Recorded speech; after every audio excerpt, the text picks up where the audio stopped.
Gracias por continuar con nosotros aquí en Así Somos. En Así Somos. Son las 11:16, ya 30 grados centígrados. Y llegó el momento de platicar con el licenciado Óscar Cavazos. Él es especialista en medicina física y especialista en neurorehabilitación.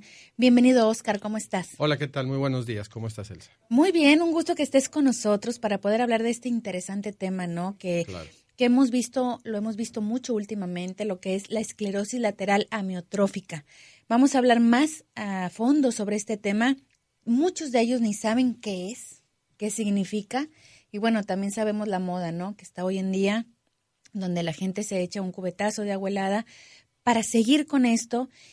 Y hay personas que no aportan ningún peso a esta enfermedad y otras que sí lo hacen. Pero bueno, aquí nosotros no se trata tampoco de juzgar a la gente que lo está haciendo, porque lo está haciendo gente muy exitosa, gente que lo hace con todo el corazón y que sí aporta.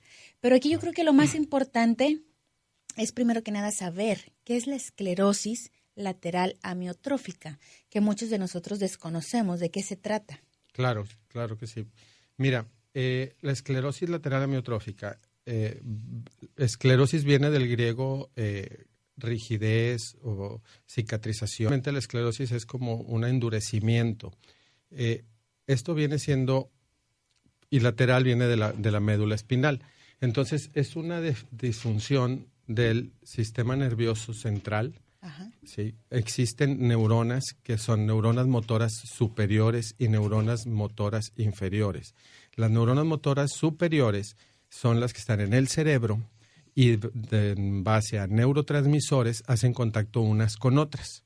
Y esa información pasa de esas neuronas motoras superiores a las neuronas motoras inferiores que están en la médula espinal.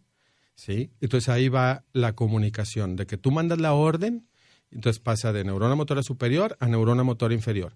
Y luego la neurona motora inferior pasa de las raíces que salen de la médula espinal, que son los axones, van a dar a los músculos, que esa es la unión neuromuscular. ¿Sí? Entonces de ahí manda la orden el cerebro, pasa por la médula, pasa por los nervios periféricos, llega a los músculos con las conexiones neuromusculares y el músculo se contrae. Y eso hace que tenga una acción de un movimiento muscular o de capacidad de levantarse o de moverse. ¿Qué es lo que pasa aquí? Esta enfermedad, por una causa desconocida, afecta las neuronas motoras del sistema del movimiento. Motor como la tortuguita, que las patitas se mueven y en la parte superior es sensitivo. Así es. Entonces, afecta las neuronas motoras del cerebro y de la médula espinal, provocando que no vaya el impulso que tú piensas para poder mover o cerrar la mano o hablar, no va a llegar a los músculos y por lo tanto no se pueden llegar a mover. Y esto va avanzando en la mayoría de los casos, o en todos. No, lamentablemente. El diagnóstico se hace en varias vías. Nos hubiera encantado que estuviera aquí algún neurólogo, ¿no? Que son los especialistas en diagnosticar esto. Yo soy neurorehabilitador, pero bueno, explico mi experiencia. Generalmente el diagnóstico es clínico.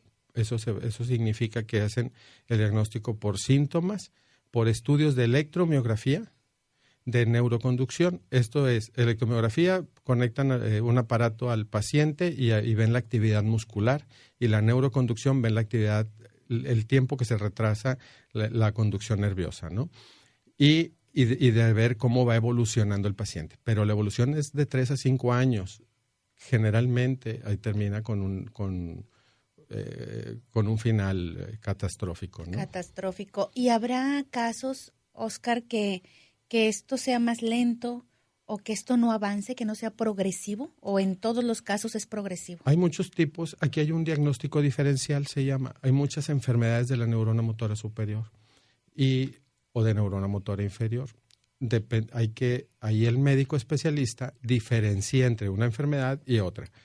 Puede ser que a lo mejor no es una ELA propiamente, sino es otro tipo de esclerosis, otro tipo de enfermedad, y que va avanzando. Si es esclerosis lateral amiotrófica confirmada, son de 3 a 5 años en pacientes alrededor de entre 40 y 50 años y es más frecuente en pacientes masculinos. Los síntomas, esto es bien importante. los pacientes empiezan a sentir mucha debilidad, o sea, de repente se caen. Así empiezan. Se caen o no tienen fuerza para sostener un vaso y luego empiezan a tener problemas para pararse de una silla y cada vez va a ser más frecuente. ¿Y existe una razón, un motivo o se desconoce? Si mencionamos lo que comentamos ahorita, las células del sistema nervioso que mandan la orden se están muriendo, no están reaccionando. Pero no es por genética, no es hereditario. Es muy buena pregunta. El 85 al 90%, según la Asociación de Esclerosis Múltiple, es de manera espontánea. Es de origen, cualquiera le puede pasar. Sí, es de origen desconocido, no sabemos por qué viene. Como no se sabe por qué viene, tampoco se sabe cómo se tratan. Se tratan los síntomas. Y el resto, el 5 o el 10%, sí es genético. Sí es genético. Si existe alguien en la familia que padeció o padece esto, hay probabilidades que tú lo padezcas. O un 10% de la gente que padece esclerosis lateral amiotrófica tiende a ser genético. Y fíjate que estamos viendo unas estadísticas, Oscar, que dice que aproximadamente en México existen 6,000 personas que ya padecen ELA. Es un dato muy, muy alarmante. Sí, así es. Y desde el punto de vista rehabilitación, que es lo que nos toca a nosotros manejar, los pacientes se manejan dependiendo de la etapa en la que se encuentren, es el tipo de rehabilitación que vamos a dar, tratando de siempre mantener a lo más posible la capacidad de ser independiente del paciente. La calidad de vida. Hay una escala que nosotros manejamos que se llama MIF, que es medida de independencia funcional, en donde valoramos si el paciente se mueve, si camina, si se viste, si come, si se baña solo. Y ahí pones una calificación. Dependiendo de esa calificación, tú vas haciendo evaluaciones y vas haciendo programas de rehabilitación para tratar de ir trabajando lo mejor que se pueda esto. Y es más común en los hombres, decías, que en las mujeres, aunque también se le presenta en mujeres. También se presenta en mujeres, pero bueno, las estadísticas y todas las investigaciones que existen hablan de que son un poco más frecuentes en hombres, alrededor de 40, 50 años. Fíjate, aquí tengo también otro dato. Dice, uno de los casos de ELA mundialmente conocidos es el de Stephen Hawking. Él es un científico británico que vive con esta enfermedad, tiene un poco más de 50 años de edad y bueno, es un ejemplo de lucha contra este padecimiento. Yo he tenido la oportunidad de conocer personas que padecen esta enfermedad y son ejemplos de lucha porque los ves y es una insistencia, unas ganas de sobrevivir, de decir, tengo que poder, aunque finalmente al paso de los años, pues llegue a un final catastrófico. No hay manera de detener esto. Solo hay manera de tener una mejor calidad de vida, pero no hay cura aún para esta enfermedad. No, hasta el momento no. Hay medicamentos que pudieran retrasar un poco la enfermedad, unos meses se habla, pero no hay cura. Los tratamientos son sintomáticos, la rehabilitación es sintomática, trabajamos en rehabilitación. ¿Cómo es sintomática? Por ejemplo, pues tenemos más dificultad para mover los brazos, pues trabajamos en específico con los miembros superiores, con los brazos, o tenemos dolor en las piernas, trabajamos específicamente en las piernas. De acuerdo a lo que vaya presentando el paciente, es lo que vamos de alguna manera trabajando.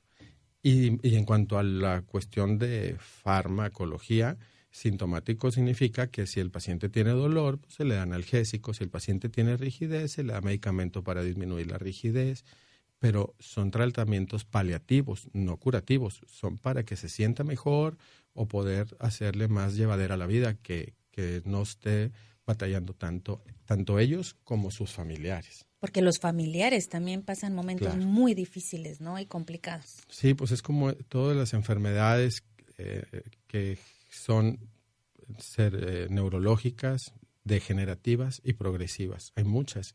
En este caso pues te cambia la vida de un momento a otro. La gente de ser independiente se vuelve dependiente. La gente de poderse levantar y trabajar y bañarse y vestirse e irse a hacer ejercicio, y ir a hacer el súper, pues depende completamente de los demás. Por eso yo creo que la campaña que se está haciendo ahorita es buena porque se necesita mucho dinero para hacer investigación, se necesita mucho dinero para apoyar a esta gente, porque si a la gente que tiene muchos recursos, bueno, pues a lo mejor tiene que tener la capacidad de contratar quien los atienda, quien los rehabilite, todo lo que se llega a necesitar para poder atenderse. Pero imagínate esto en gente de escasos recursos, pues debe ser algo terrible, ¿no? Claro, ¿no? Y con todo lo que se está reuniendo, seguramente van a investigar más, como dices, van a encontrar el día de mañana, primero Dios, la cura a esta enfermedad. Pero ¿qué te parece, Óscar, si vamos a un corte y regresamos? Claro. Regresamos con el licenciado Óscar Cavazos, especialista en rehabilitación y neurorehabilitación. Volvemos. No se vayan.